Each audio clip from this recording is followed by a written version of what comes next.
Hi folks, today we're demonstrating the FMS lying dumbbell external rotation.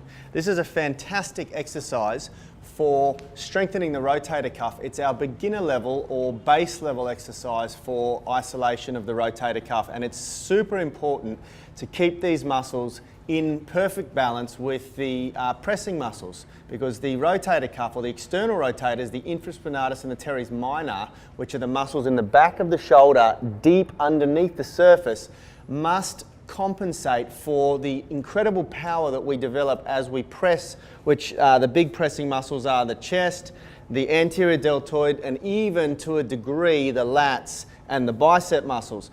So we need to understand, though all of those muscles contribute to an internal rotation of the shoulder, not necessarily a press, but an internal rotation of the shoulder. We've got these two little tiny muscles in the exterior of the shoulder that have to combat that and stabilize the shoulder during those pressing movements and stop that internal rotation and prevent shoulder injury.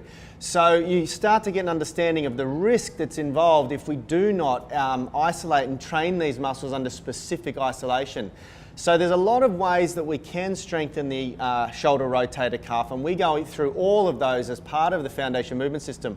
This exercise specifically is the greatest starting point that we've found, and the reason is because it really helps you to understand how to isolate these muscles and not allow other big outer unit muscles to take over and assist in the movement. So we've got Rad to demonstrate down here. He's lying down on his side.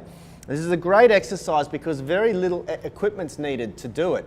What he's doing here is he's using a 1 kilo dumbbell. He's using his hip here to rest his elbow, which makes it very easy to relax his arm. And that way he's able to isolate those little infraspinatus and teres minor, which are in the back of his shoulder here. So you can see nice slow tempo. And he's going to go for around 8 repetitions at a time. 8 reps is about the sweet spot for the external rotator. He could take it up to 10 to 12 if he really wanted to, but once you hit that sort of 8 to 12 rep range, that's ideal. So he's moving with incredible control here. The most important part of this is that we don't select a weight that is so heavy that he has to start moving his shoulder about forward and backwards.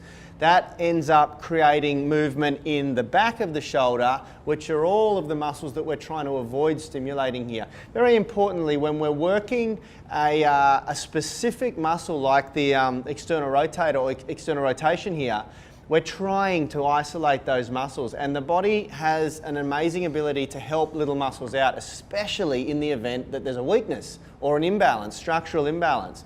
But that's not what we want, because we're trying to strengthen these guys. We're trying to give them a chance to bring them up to a level that's comparable with the pressing muscles so that that shoulder remains in really good balance. So we'll get Rad to demonstrate one more time. Nice and controlled up as far as he's got in the range of motion there, and then nice and slow down. This is a beginner lying external rotation movement, and this would progress to a seated movement and then to a cable movement. So get going on this, guys. Make sure you're keeping your external rotators in balance, and make sure that you're lifting a weight that's completely controllable. This is not about training the ego. This is about specifically training the muscles. Thanks a lot, guys. Take care.